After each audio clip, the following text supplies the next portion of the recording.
That was hilarious.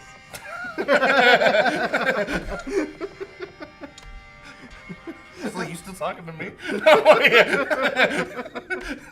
Hello, everybody, and welcome to Denver Music Your Gear Podcast. I was like, what the pod? But that's I guess long we went gone. just a little too long without doing the show to remember the title.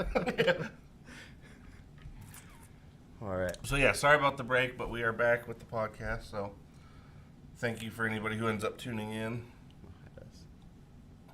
There we Oh, there you go. Sweet. go. Yeah, welcome back. It's been a couple weeks. Yeah. We've had some kind of odd happenings, but we're kind of getting back in the swing of things. So Yeah, it we're seems, back on track. seems to be the case, but Yeah. we're trying to keep the ship steady. Yeah, we're recorrecting course. Yeah.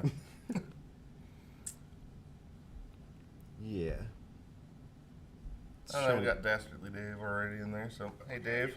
Hey, Dave. Ah, right on. We're making the trip, doing the thing. Good.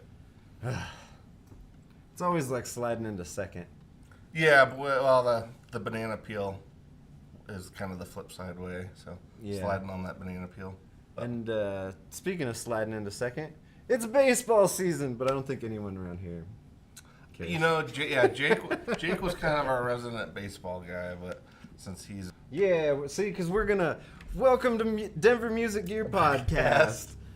Today we're going to be talking about what makes a tube screamer a tube screamer. yeah, or what makes a rat, Or what makes a big muff a big muff. yeah, Or any of the circuits, really, because we had a customer in today who they came in specifically looking for a Proco rat. We aren't a Proco dealer, so we had to pivot. yeah, and offer up alternatives. share with them some alternatives, which they weren't very receptive to. Yeah, or weren't necessarily comfortable with testing them. So And that may come across as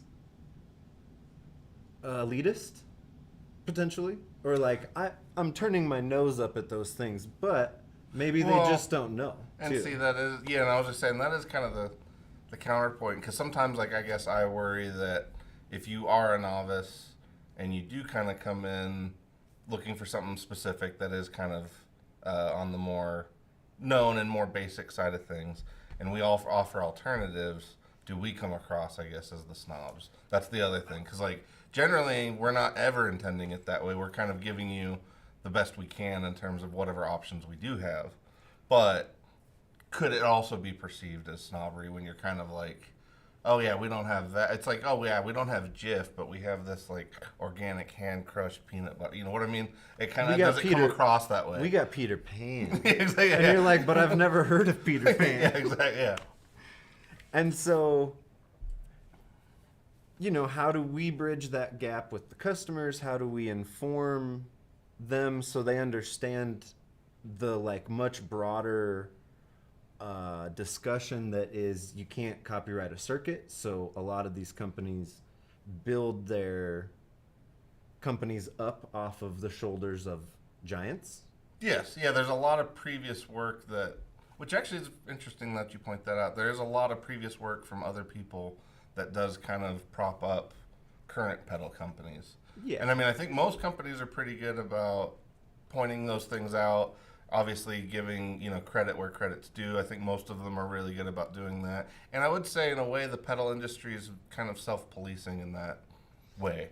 Because I think a lot of those guys, like any company, and I'm not going to name any names, but any companies that have kind of not done that have been called out by other companies or their customers. So I think, like, in that regard, it's one of those things, I guess, because everybody is so open about what things are being pulled from, that it's also like, well, you should always pretty much put out what it is rather than trying to mask it. Yeah. And so, like, the thing we're talking about is you can't copyright a circuit. And so the basic building blocks of most guitar pedals, all the heavy lifting has already been done. At this point, you're Yes. kind of tweaking and massaging and making the circuit something that is unique. Tap tempo, that was a Yeah. patentable thing. There's certain reverbs, how those how they're achieved I have think been the patented. the relay switches that are used for a lot of current pedals.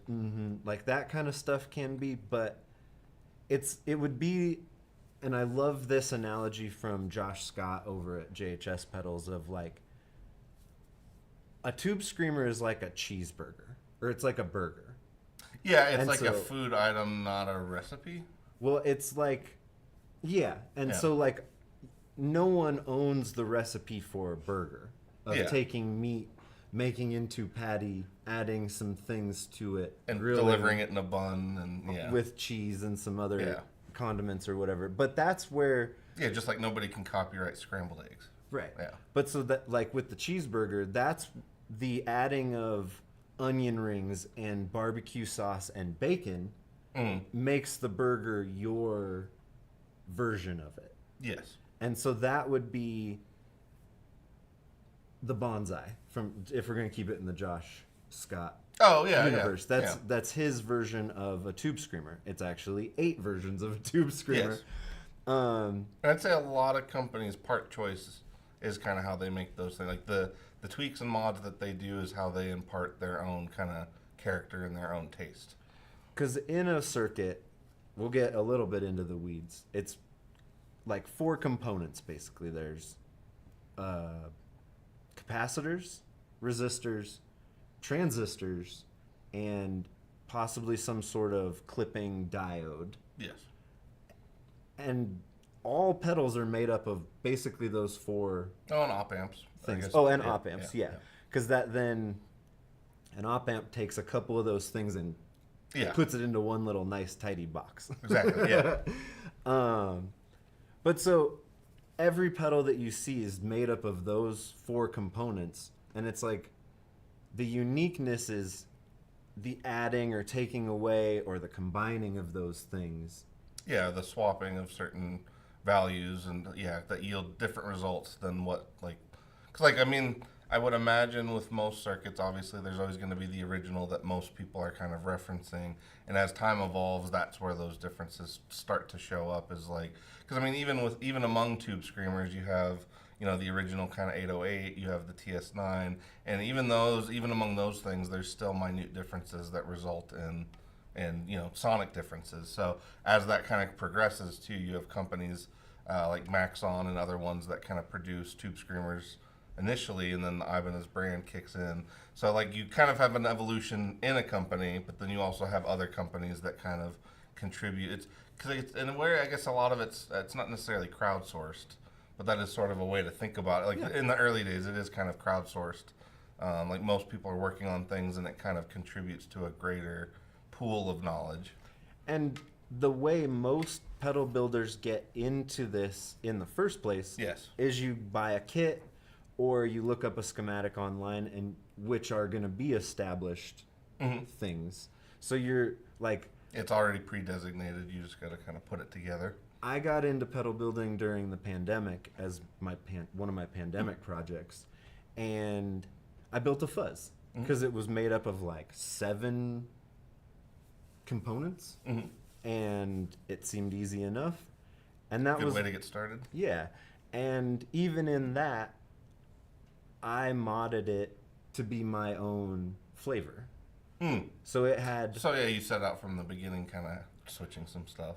It wasn't even an intention. Oh, okay. It was just I got to this point in the circuit where there was a clipping diode across the 2 legs of the transistor, and instead of using the diode they suggested, I was like, I'm a lighting person. I want to use an LED.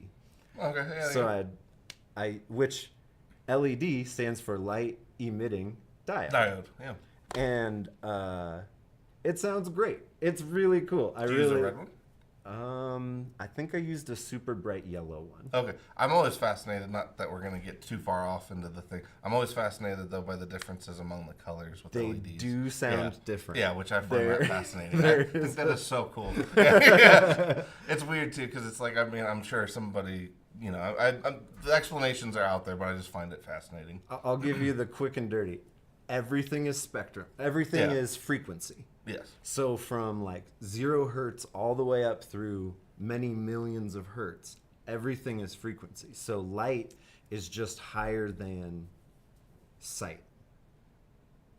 Oh yeah, yeah. But you More certain form, visually yeah. but, Oh yeah, yeah. but you More certain form, visually yeah. you still see everything is frequency. So you're Mhm. just seeing in that Yes. band, and then color is like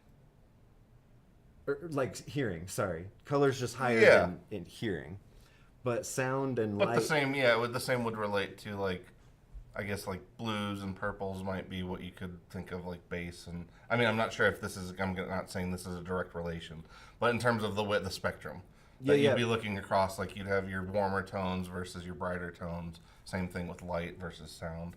yeah, definitely. And you can map it because it just follows the rainbow. Yeah, yeah.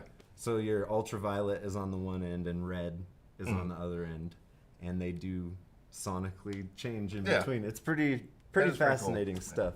But that's where, instead of a red LED, you might use a blue LED.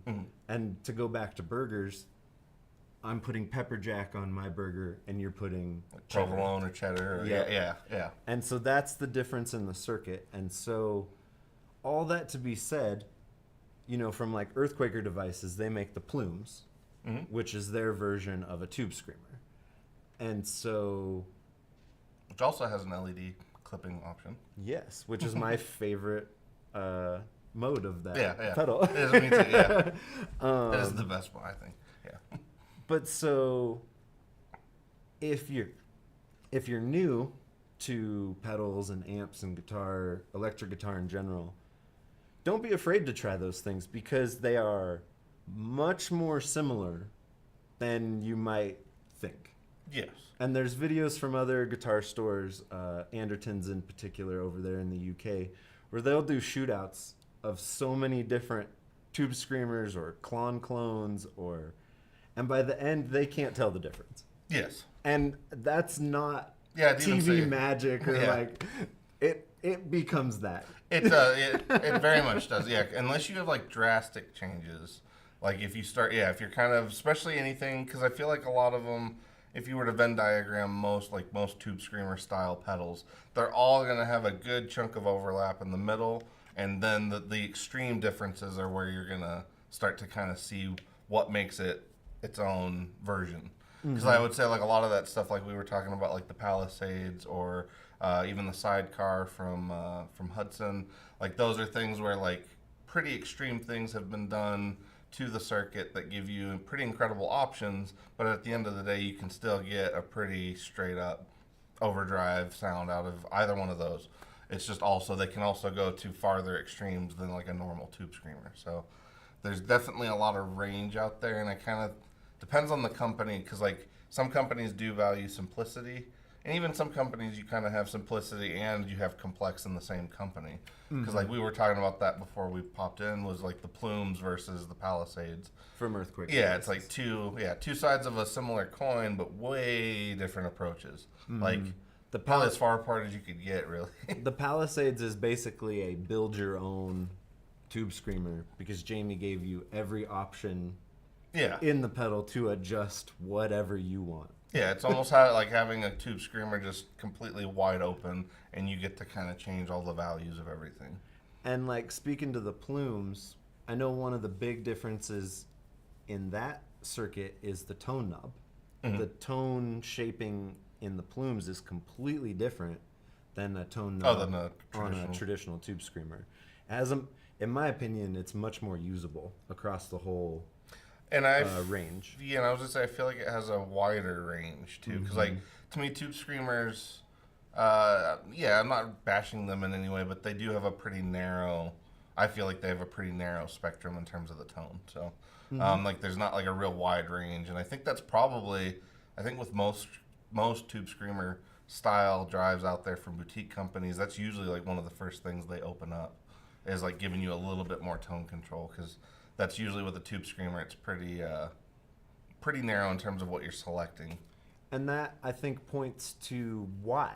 Why are there so many tube screamers? Well, there's a lot to change in there. You can adjust the gain structure. You can adjust where the tone sits. You can add a Baxendale EQ where you get a treble and a bass control that interact with each other. and then your mid like moves, Yeah, your center point kind of moves around. and that's what's on the Bad Monkey, Yes. and that's what makes that so versatile, is the tone stack that's built into that Tube Screamer. Yes. And so, what makes a Tube Screamer a Tube Screamer? I don't know. Like, because I mean, at the end of the day, it like, how do you stretches identify? out Yeah. so far. Like, how do you identify, or how do you know that you're playing? Like, if somebody doesn't tell you you're playing a Tube Screamer, how do you know you're playing a Screamer? That is a good question. Because I'll use my own experience back when I was, a newbie electric guitar player and Fledgling Jacob. didn't know about Yeah. pedals and everything. And this is pre-internet or very early internet, where information wasn't just available 24/7. Wasn't everywhere. Yeah. I had to read about it in magazines, Mm-hmm. and everything I read said you need a Tube Screamer. A Tube Screamer tightens this up. It makes this thing. I feel like growl. everybody It you would just- meet too would tell you, like, oh yeah, you gotta get a Tube Screamer. Yeah. Yeah. So I bought a Tube Screamer. I didn't like it. It didn't do the thing I wanted it to do, which Oh, anyway, what did you want? in hindsight, Yeah. I needed a distortion pedal. Oh, okay. Okay. And I thought that's what I was buying, not an overdrive, which is a whole other, like, is overdrive distortion? Well, some of them are, some of them aren't. But I ended Yeah. up buying like 4 Tube Screamers, Oh. clones of things, because I didn't. Trying to get there.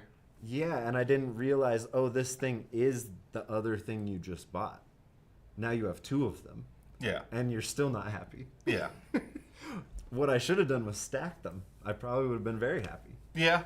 Well, and I was gonna say, and that was in the early days. I feel like a lot of guys did do that. I mean, obviously Stevie Ray Vaughan did that with stacking screamers for just to kind of keep boosting his way to distortion. Because eventually, too, I mean, kind of what Jacob said, like the line kind of goes from boost up to overdrive, from overdrive to distortion, and eventually distortion all the way into like fuzz or even like broken kind of bit crushing stuff when you push it all the way to the end. But that delineation or having that kind of line, it's getting stormy out there. But having that line, like that is almost. I mean, I'm sure. I don't know if anybody can like specifically tell you where overdrive stops and distortion begins, because like for a lot of people, I think it's more it's taste, but it's also how much you dig in as a player. Like a lot of those things also factor into how some of those how those things sound. What amp you're putting Yeah, it into? exactly, yeah. Is it on the edge of breakup? Is it fully clean? Is it already distorted? Exactly, and yeah. you're tightening things up. There's so You're many using factors. it as a tone stack rather than like drive or distortion or over. Yeah, because I feel like a lot of the misconceptions with screamers. I don't know. I'm trying to think of the best way to. Where a lot of times though it is kind of similar to what you said, because I feel like I went through the same thing. Like when I got a Tube Screamer, I was expecting a lot more drive. I was expecting. Not that it was gonna like make me into Stevie Ray Vaughan or anything, but I also expected that sound to just kind of be lingering somewhere in the pedal, and it was not. Like that is very much a case of like pedal, amp, and player combining to kind of make that sound. Whereas like the amp I had was nowhere near, anything like he played, and so that was one thing where I'm like, this definitely is not doing that. But it was also like I kind of started in more of the kind of the metal side of things when it comes to guitar, and so. For a lot of metal players, it's kind of quintessential to have a screamer or something similar in order to tighten things up. Now, you're not necessarily overdriving with it because you're usually going into an amp that's already distorted, but you're just kind of, like you said, shaving off low end. And I would say that, to me, is eventually where I learned, like, what a Tube Screamer or, like, the inherent kind of characteristics of a screamer. Because it should shave off low end. It should make your mid-range more pronounced. And it should be, in terms of overdrives, it should be a little grittier. Like, not necessarily the smoothest kind of drive. And so that was where, like, using it more almost as a boost is where I actually finally learned, like, what it was doing. Yeah, and why people really, really love it. Exactly, yeah. Why metal players, blues players, like, because that's, those are wildly different genres, but both genres, or both players use it for a similar thing. It just kind of depends on the context. Because like in a Fender style amp, what you're kind of doing is Just what it was kind of developed for. you're tightening up that bottom, Yeah. which is you're kind of shaving off the low end, and then you're Bringing back mids. yeah, that pointed mid point. Because in a lot of like black panel fenders, the mid range is pretty inherently scooped in a lot of those. So a lot of people use screamers initially to kind of add that back in. And really, what you're doing there, this is not for your bedroom. No, This it's is, for the this audience. is for playing. Yeah. This is for playing in a band where Yeah. there's a lot going on, and you need to poke out. You need to find your spot, and the tube screamer does that really well. But if you're in your bedroom with a solid state amp not cranked, it's probably not going to do much. Yes. And that's what I found. Yeah. And Yeah, and This- especially even because I know like sometimes you use drives and distortions even like directly into interfaces and things, and that's like one scenario like where the screamer would just never sound good in that scenario. But yeah, it's kind of interesting because like screamers are still. I guess I'm surprised being this far in that people are still like, how many people still come in and be like, oh yeah, my buddy told me I got to get a tube screamer. And it's like, they're a great thing to start. And I think everybody, kind of like we were talking about earlier, I think everybody should play them and play as many types of things as possible because at the end of the day, it's kind of a sonic vocabulary and you're going to hear it and perceive it a little bit differently, or like your takeaway is going to be a little bit different for every single person. Like no two people are the same for a variety of reasons, but especially when it comes to how you perceive sound. And I would say too, a big difference is like how you perceive it when you're playing it yourself versus when you hear somebody else use one. Because I've fallen in love with a lot of gear that turned out to not really work for me personally, but it sounded great when I heard somebody else use it, and vice versa. I've also had that too, where like I've had friends that wanted to use gear that I was using to get a certain sound, and it didn't necessarily do that for them. So sometimes you don't know those things until you play it yourself. yeah, and that's the beauty of some place like our shop is we have a lot of options where if you're not chasing a specific player's tone, you can find your tone and the Yes. thing that you like, because the tube screamer may not be what you think it is. And like this kind of got me thinking about like one company's overdrive is another company's distortion. Yeah, yeah, And one company's distortion, like they put that on the pedal, is an overdrive. yeah. Well, and even distortion, like going way back, distortion versus fuzz. That was also, those were pretty interchangeable for quite a long time. And I like- would say even like the weird, because we were talking about rats. Rats kind of walk that line between distortion and fuzz, and that's another one where just a few component changes can kind of skew it more towards distortion or more towards fuzz. And I think rats are pretty different. Because like they're one that like, I feel like when I play them, kind of like you were saying, when people get into pedals in the first place, a lot of them want to start off by modding things. I think the Rat is a perfect case of a pedal that like presents, I don't want to say it presents problems, but it presents things that like the user might want to change.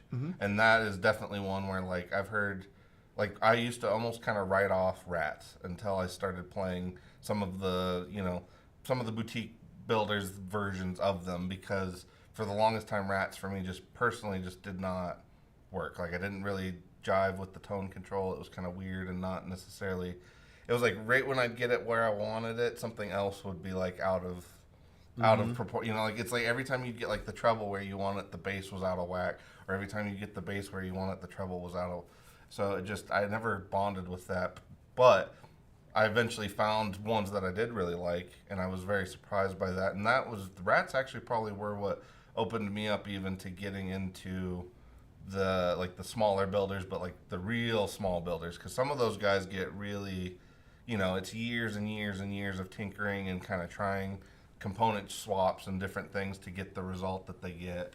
And sometimes too, like, I'll say like every once in a while you'll run into stuff from a builder, and I'll always be like surprised that it didn't take off. But it's kind of more of a reminder of like you probably just share something in common with that builder in terms of taste or those things. Because like sometimes that to me is kind of the fun part of exploring boutique pedals, is that sometimes you do end up finding like a builder that you are like, oh man, that guy has the ear for the stuff that I like. Because like lately, I would say like Benson for me has been one where I'm like, I just the more I play his stuff, the more I trust his ear, and it's like that. You know, that's a fun thing to me of like getting into smaller builders, and I guess I don't. When we were kind of talking about people being unwilling to try things, that's a scenario where like I sort of feel bad if people don't try things, because like my favorite thing about pedals lately has been like exploring small builders and finding those things that work for you personally. And if you kind of stop right at the name brand stuff, I feel like you're kind of selling yourself short. Well, maybe,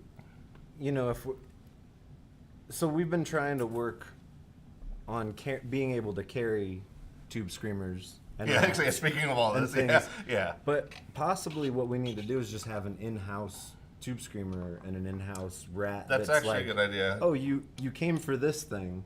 Just to test it. Let us educate you where here's the thing that you're looking for. I can't maybe sell you this one. Yeah. It's here for a reference. Yeah. But now you know that these two things are the same, are similar enough to be compared and contrasted. Yeah. As opposed to just, because when that customer came in earlier, I just started pulling rat adjacent pedals off the wall and throwing them at him. Well, I think that's our tendency. Yeah. And I was just saying, that is our tendency. And that maybe wasn't the best of being. Maybe I could have been like, well, we don't have McDonald's, but we carry Wendy's and Burger King and Good Times. And Smashburger and yeah, Five Guys and and they're all burgers. Yeah. And you're probably gonna like one of them because they're delicious. They're all good. Yeah. But you may that is a good way to look at it, though. Yeah. And you may have a preference one way or another because I went to. Just because like a lot of people like something or tell you to get that specific thing, because sometimes because we were talking about this before we got in of like. Sometimes the word screamer is even used in space of overdrive.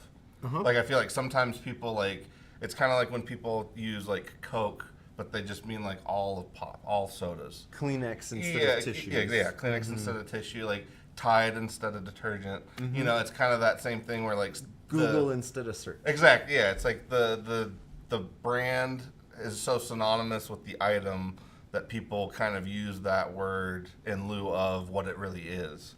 And so I would say the same thing happens with like tube screamers, because sometimes people will tell you, like they might tell you to get a screamer, but I don't know that everybody necessarily means an Ibanez only. You know what I mean? And same thing even with rats. It's like some people are kind of trying to tell you to like you said, look at the circuit type.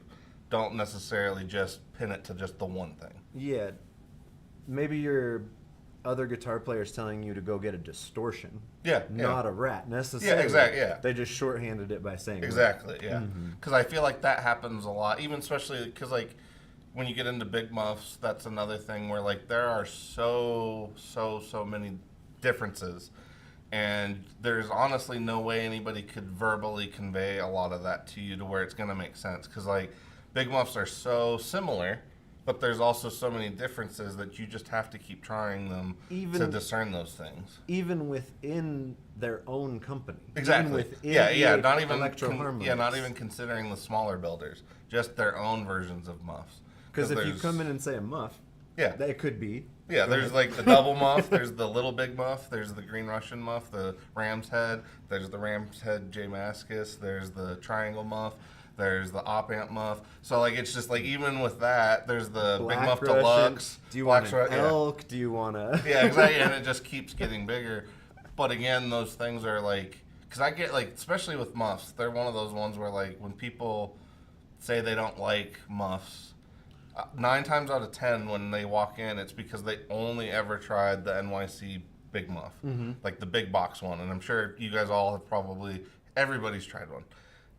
And I would say that's not necessarily the best example to me of a big muff. And even like within recorded music, it's just not a good example because like I think more people have probably heard like Gilmore and even even Smashing Pumpkins and stuff like that. Like people have heard other different types of muffs more than that one, and yet for whatever reason that one is kind of the one that a lot of people start again. Like I said, somebody along the line said, "Hey, go get a big muff," and it's like, well, get the one that you like. Don't necessarily just get the big vanilla version. And it may not even be the right thing for your project. True. Because I was in a band in the last year or so, and our guitar player had a great tone with the pelt fuzz from Fender. Oh, yeah. It was real pokey. It when he would go to solo, you could hear him. Yeah, it would cut through. He swapped out for a Green Russian Big Muff. And he went to take his solo, and I said, "Where'd you go?" I literally stopped, and I was like, What just happened? Yeah. Where did you go?" And he's like, I'm doing the thing. And I was like, oh, well, that needs to go in the trash, and you need to put that pelt back on your board. Yeah. And he's like, "But this sounds so good at my house." And it was like, yeah, it does. Yeah. It sounds awesome in isolation. Yes. But with a drummer and a bass player and another guitar player, you're going to get lost. Yes, and I would say with a Green Russian. Yeah, well, and honestly, a lot of big muffs in general kind of get that rap, and it's well earned. It is accurate. I would say though, like a lot of the guys, at least for me, a lot of the guys that did popularize big muffs, they also had very mid-rangey kind of amps, like amps that already had a very inherent. Because like big muffs into Fenders, like I'll be 100% honest, I kind of hate that sound. It's just like it's kind of too much. You're just hollowing out too much of the mid-range, and for guitar, like most of your audible sound when you're cutting through a mix or in a band is the mid-range. Like that's the part that should be focused on, not necessarily neglected or even shaved off. And if you're a guitar player, that's where your voice exactly. is. Yeah. And so a lot of big muffs do definitely get that, and I would say this is also where like trying, because Stomp Underfoot is, it's kind of our house favorite brand for big muffs, but there's a reason for that, and it's because he does all of his classic versions, but he also does every version of the big muff that he has. He usually does one with a mids control, and it usually will add. It's not it's not subtractive. It's usually additive. So it's kind of adding that mid range back in, and so that's where he's one of those ones. Like if you want to use a big muff in a band, that's where I usually steer people. And it's not that Electro Harmonics hasn't, because they've released actually the Civil War Deluxe is a really great one. It's gigantic, but that one has a really great mid range if you want to kind of pop out. But none of the nano size big muffs have a mid range control, and I would say that's the. But if they have a clean control, that would help a lot too. And in that example, I was thinking of as you were saying it, he was playing through a deluxe reverb. Oh yeah. So it's one of those things of like. Because big muffs are amazing when they're kind of paired with the right amp. And it's something that doesn't get used very often. I actually do like big muffs into Voxes, because Voxes are not overly woolly. They have a lot more kind of chime and jangle to them. So sometimes that can be a really fun combo if you want to kind of thicken up a Vox. And then high watts. I know not everybody has access to high watts, but high watts are a very mid-range, present, like very upfront kind of amp. And so like you put a big muff into a high watt, and it actually sounds more like a distortion or overdrive. It doesn't sound like your typical like woolly big muff. But even thinking about like the examples you gave of like Gilmore, maybe not so much the Pumpkins. Yeah, that one's a little bit different. Well, but like Jay Mascis, yeah. But they're the only guitar player too. They are. So Gilmore, Jay Mascis, thinking of Jack White and the White Stripes, there is no bass player. Yeah. He can do whatever he wants. Yeah. Well, and I even in the very, very early days when they were kind of trying to get Hendrix to play, it was basically the Foxy Lady was kind of his version of the triangle muff at the time, which the triangle muff actually is inherently more mids focused, kind of like a ram's head. Because I have like two of the people we just mentioned, Jay Mascis and Gilmore, also ram's head users, which is like the most mid-range focused of the big muffs. But they're it's another case of, I would like with Hendrix, same thing like you said, he's the only guitar player, or was the only guitar player, and even though there's not a lot of recorded stuff, his main thing was he was playing them into Marshalls, which are also a little bit more mid-range heavy than a Fender. So it's also one of those things of like, It's kind of like putting the right sauce on the right dish. Well, You know, like if you put something weird on something, like it might not work. But like there's other things where like you pair the two things together and all of a sudden they complement each other. Mm-hmm. I was gonna It's say like going sweet. back to the burgers, it's like you don't put a ice cream on a burger. There you go. Yeah, exactly. Chocolate sauce. Yeah, exactly. But you put a nice like barbecue sauce or Ranch or a horseradish spread or whatever. With Garlic, something that little works. garlic aioli. Yeah, there Oh you go, man, yeah. now we're Yeah. talking. Ike Now I'm was getting here, the hungry. duvet of mayonnaise. If Ike watches this, he'll catch it. Yeah, that's why I always The like. duvet of That, well, that was what we mayonnaise. always said was aioli is the duvet of mayonnaise. And hey, look, it only took us 45 minutes to start talking about food. Food. Yeah, there you go. Or no, we've been talking about food the whole time. I guess we, yeah, in metaphorical terms. But yeah, no, it's definitely one of those things of like, and I mean, I know we kind of end up here a lot, but choosing the right tool for the right job does enter in. And again, when it comes to this stuff, like if you're on your own or if you're kind of figuring things out for the first time, if you have the option of trying things like you would, you know, if you ended up coming into our store, take advantage of it because to me, like the more you try stuff, the more you save yourself down the road. Well, it just widens your palate. Mm-hmm. And sonic vocabulary is very different. Like way different. You can't pinpoint anything with it. It's all about how it makes you feel, how you felt when you heard it. All those things factor in. It's not a...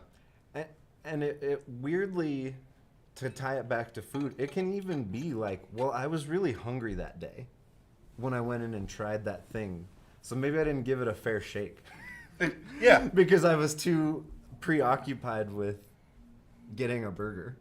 Well, oh, it's funny because like Ike and I, well, there's that. Yeah, I was like Ike and I have had that discussion though of like, because we'll get some dudes like, you know, like let's say he goes to a jam and he tries somebody else's setup, and he ends up playing. Speaking of which, I wonder if he got that fuzz pedal. I It's really want to on try his- it. it was is on his desk. Oh man, I want to try it. The Big Apple That's what, yeah, fuzz. yeah. But it's one of those things like you'll try somebody's stuff, and you have a good night, and like it's one of those things where, and I think sometimes because you know guitar playing is kind of it is a very emotional thing. Oh yeah. And I think we tie a lot of those emotions to that piece of gear. Like if you have a good night and it's a new piece of something you haven't tried before or used before, and you felt like you just, oh man, I was killing it tonight. I had a great night. And sometimes that's like, I feel like that can be kind of, sometimes it works out, but it's also like sometimes we ascribe a lot of things, good or bad. Because like you said, if you're coming into it with a bad headspace, it can kind of be the opposite, where like you're having a bad night and you pinpoint it on this one piece of gear and you're like, oh, you know, that was what messed you up. And it's like, no, it's just, it was the headspace you were in, good or bad. And I think that's the unknowable portion of things when it comes to like choosing gear, because like there's, you know, a lot of times where again, like, you know, I've thought I've really loved something and then I'll go try it at home or I'll try it in a different context, and all of a sudden like none of what I thought I loved about it is there anymore. And it's like and sometimes I've even found like my ears are more messed up that day than I thought, because like when we leave here sometimes I think I'm fine, but like my ears are shot and I don't even know it. Like my ears are fatigued and I don't even know it. Because there's been a bunch of people, there's Yeah. lots of amps and being tried, and this, Yeah, that, and it's just conversation. constant. Yeah, and so sometimes like, you know, I'll because I've been even going through some of my own older pedals again, revisiting things to kind of remind myself. And it's one of those things of like when you kind of can do it and you're not necessarily overwhelmed and you're not having a lot of stuff thrown at you, either, you know, emotionally or physically in terms of the space, it can totally change how you kind of perceive things. And so sometimes like I think that's a or an overlooked part of like buying gear, if that makes sense. Because like we, you know, a lot of times we're like the 10% of the thing that you can't really quantify, that's the inspiration that I feel like you're kind of buying. Because a lot of us buy gear sometimes, and sometimes it feels like we're trying to buy inspiration. Sometimes it works out, sometimes it doesn't, but I think that's sometimes the underlying intention. And so to me, like trying things in and of itself can be inspiring, because you might find the one that really hits the spot, and if you don't try it, you just wouldn't know. And I know a lot of people relate that to food again, of like, if you don't try it, you don't know. But I mean, And lately, that's how I judge gear. for myself personally. Yeah. This is not for for everybody to be like, but like, well, Yeah, it's more like personal thought process, headspace kind of stuff. but the like, oh shoot, I lost my train of thought. Oh, sorry. No, you're good. It's all right. It's gone. Yeah, but it'll come back in a sec. But yeah, I mean, I think that's when you're trying things again. Like I said, just be open to it, and also be open to trying things more than once.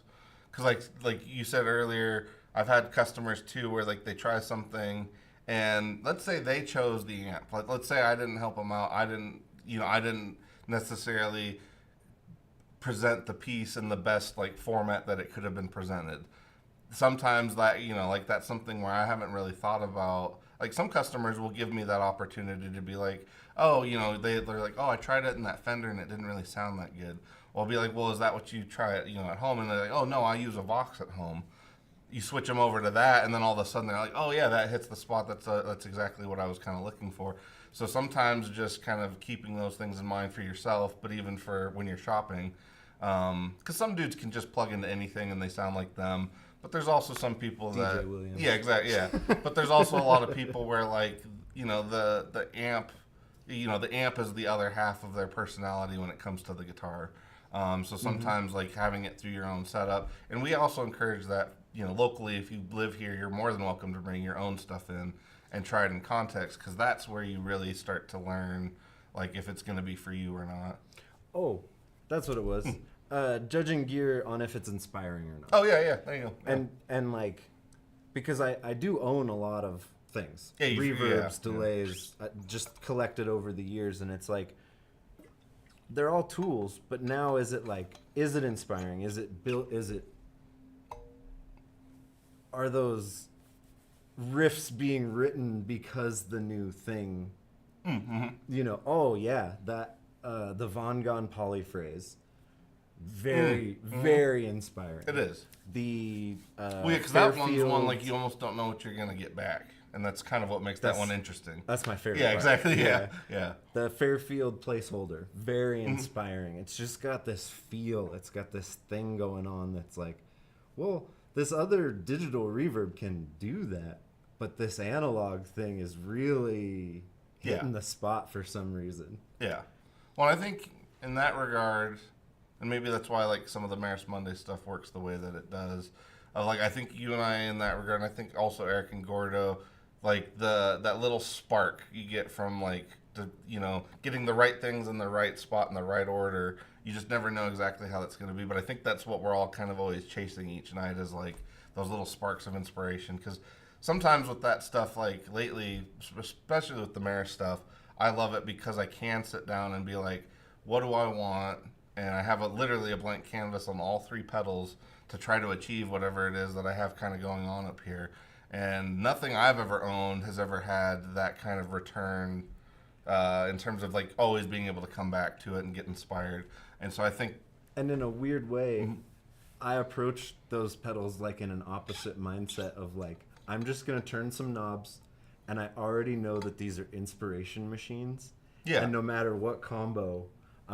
there's gonna be something cool happening, and I just play to that. Well, but it is it's that a inspiration similar of like, yeah, because like I think that's a similar like the goal is the same, the approach might be different, but at the end of the day, yeah, I think that's what we're all kind of like constantly searching for in that stuff. And to me, like again, relating back to our main topic of like if you stop short of trying gear. You might not even get to that stage, and I feel like that's another thing where you're sort of selling yourself short if you never get to that phase. Because like I think a lot of even like dudes like Nels Klein from Wilco, like he's another one where like he was interesting to me because I'm not like a massive Wilco fan, but I really love like his approach to pedals and things because like he definitely scouts out and tries stuff just to see what kind of little bits of inspiration come along from a piece of gear.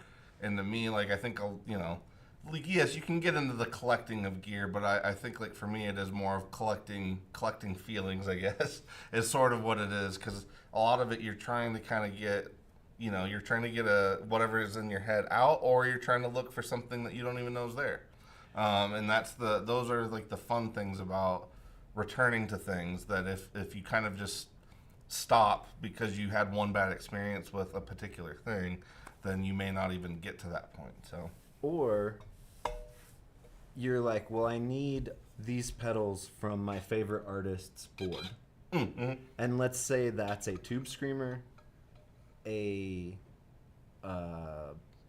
carbon copy delay, Yeah, a crybaby. a crybaby, and a flurb containing Holy Grail. Yeah. And these are all great pedals, Mm-hmm. and that's a great little board. But if you stop there, Yeah. you're really selling yourself short because Yeah, you've maybe scraped like 1% of a percentage Totally. of what's out there. because the carbon copy is a wonderful little delay and it does what it does very well. But if you never tried the LVX or you never got to that point in the exploration, there's so much sonic goodness to be had on this journey that if you just stop at your favorite person's board, there's not a lot of sonic exploration in those Yeah. 4 pedals. Well, yeah, you 'cause I can, think you can it's- create quite a racket, but Yeah. Well, I think it's perfectly fine to set out looking, because like I think everybody kind of, or not everybody, but a lot of people do experience guitar through their favorite artist or their love of a favorite artist. and you need a place to start. Yeah, exactly, and it is always good. But yeah, again, like stopping there, that's the part where I'm like, and you know, I guess some guys like that's not what it's about. You know, I suppose. You know, that like that may just like they might be content. So we're not saying like it's not a judgmental thing. It's more of like you just leave it open. And this is Yeah. something I always do forget sometimes is that we're all on different paths. Mm-hmm. And playing your favorite riffs at home in your bedroom with that tone may be the end goal. Yeah, yeah. There is no dreams of shredding in front of 40,000 people. Yeah. Which is where my mindset always is of like, that's what I want. Yeah. So, or dreamed of at one time. So I kind of assume and forget that that's not Well, and what everybody's end goal is. And I would actually say that actually brings up a really big point, because we do have quite a few people too that sometimes they are only thinking about gear only from their perspective. Because because we talk about this a lot. Like sometimes it's easy to say like something is not good. Well, it's easy to shit on things and not provide like reasons for those things. Like sometimes, you know, I think that a lot of us, like, yeah, it might be a gut instinct that's telling you don't like it, but it doesn't necessarily mean it's like a shit product or a shit thing. Because like there are so many pedals out there, again, that I've heard other people use that don't work for me, vice versa. But it's also one of those things of like, especially when you're in the early phases of it, I feel like a lot of those declarative things, I guess that the longer I do this, maybe that bugs me more than anything now that you bring that up, of like guys that kind of are trying to tell you and convince other people that something is a certain way when they've only explored like this much of what's out there. Well, and that's why I have a problem with like the Reddit forums sometimes. Yeah, that's or exactly Denver what music, that or not- attitude is or, like, exactly the what I gear mean. page Though. or Yeah, like, yeah, because here's the thing: you have to take a lot of what those people say with a lot of grains of. Am I saying that right? Like, yeah, grains of salt. with Yeah, grains of salt, because like they may be just a bedroom guitarist who's never stepped on stage, who's never played in a band, who has no context for this, that, or the other. They may be good players and play their gear fine, but they also, like you said, may have this really narrow perspective on what even is good. yes, And so if it doesn't work for them, it's bad, which there really isn't any bad. I would say the bad gear is fewer and further between than functional gear for somebody. yes. The stuff that you're going to plug in and go, ow, kind of doesn't exist. Well, yeah, I would say like the current market doesn't really allow a lot of space for things that are actually like verifiably bad. Yeah, like that doesn't. It's not that it doesn't exist, but like there's not a lot of space for that anymore. It's real tight because all of these people have to make money, so they're all gonna sound good to somebody. So even if it doesn't sound good to you, that doesn't make it bad. Yes.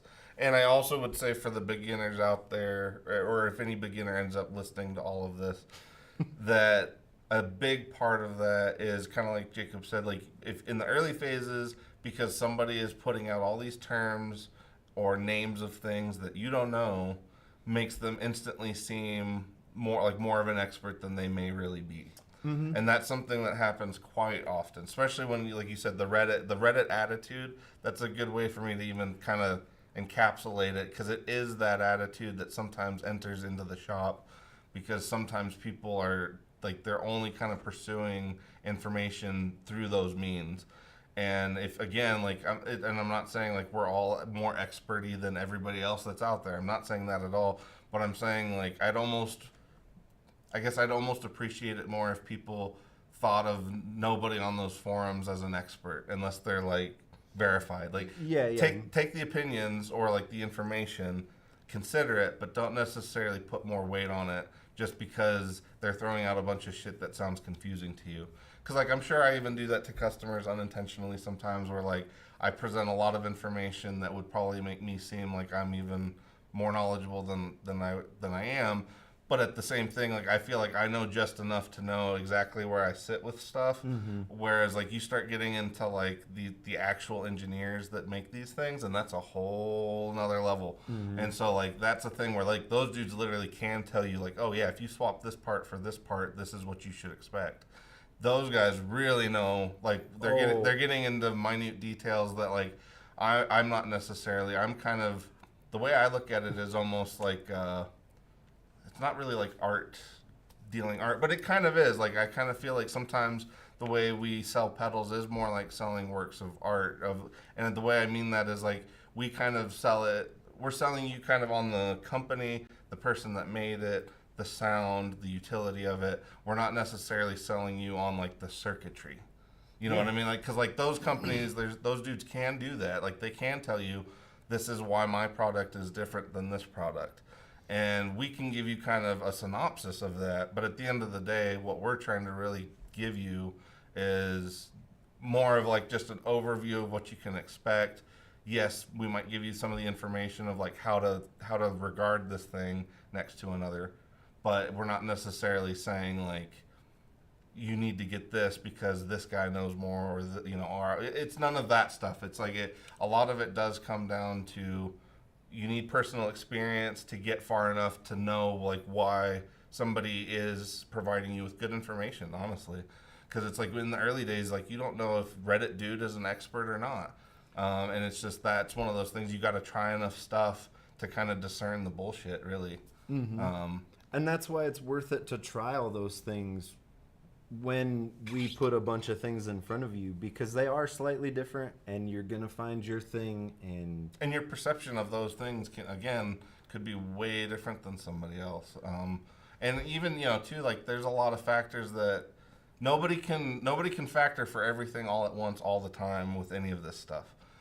So that's why it's one of those things of like, we recommend, trying it for what you're going to use it for, because somebody else telling you how they used it might be helpful, but it's not necessarily going to be how you're going to use it. So, like, that's, I think at the end of the day, that's the only way you can really know for sure if you like something. And if you're going to watch pedal demos, you should watch and listen to as many demos as you possibly can to get like a broad view of what that piece of gear can actually do.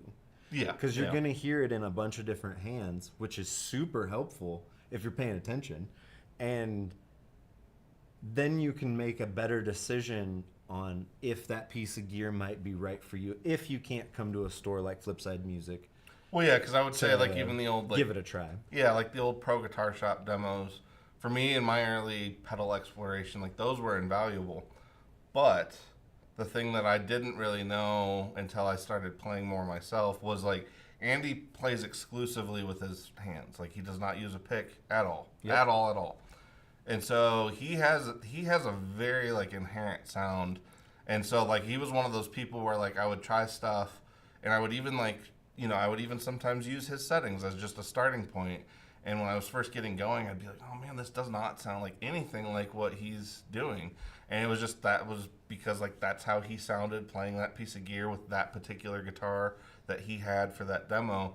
And so those are the things where like you're most likely not going to have all the same stuff as the person that demoed it, and you're most likely not going to play like them. So like yes, like take in the information, but don't necessarily make a decision based on somebody else. That's what it really is. Because like even with what we do, we often tell people like, cool, yeah, I told you all this cool stuff that you wanted to know, but at the end of the day, like you have to make the decision, so you should play it. Yeah, because we don't, unless you give us a really in-depth. Cause yeah, sometimes I'll shoot that like I'll nail like a particular thing, but a lot of times. But unless they come in and they're like, I play ska, surf, grunge, classical, jazz, fusion, metal, like Yeah. you're not gonna be able to get an idea of who these folks are in the grander scheme of things in a really quick conversation about like, is this piece of gear going to fit into their workflow in a good way? Yes. They will know. Yes. Because it's them. Yeah.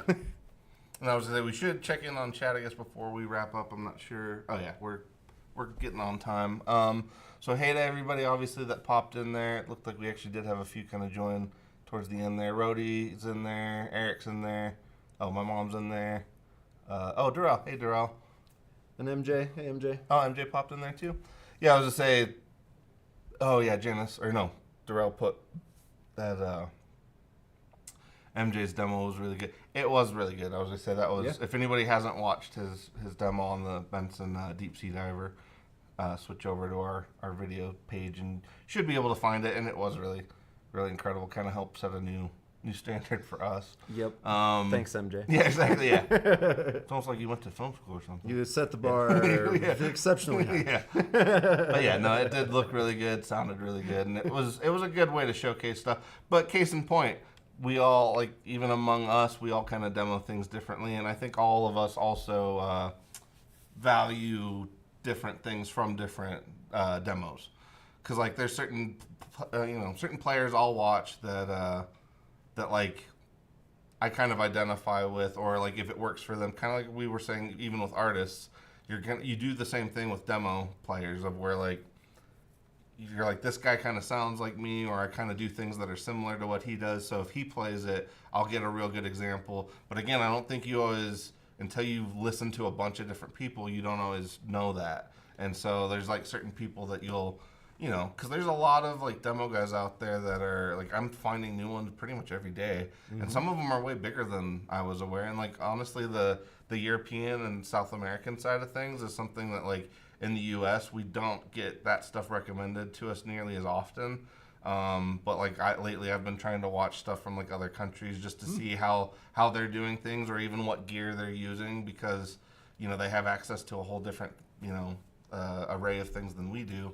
But a lot of that stuff, yeah, I guess at the end of the day, to sum it all up, is just like keep trying things, keep looking for things, and don't stop just because the store doesn't have vanilla.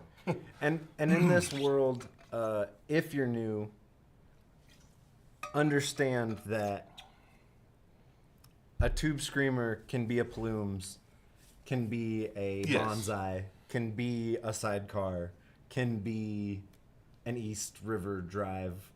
Yes. Is that the one? Mm-hmm. Yeah, no, you got it. Yeah. So there's a lot out there. So what is a tube screamer? Or what was our title? What makes a tube screamer a tube screamer? Honestly, I don't know.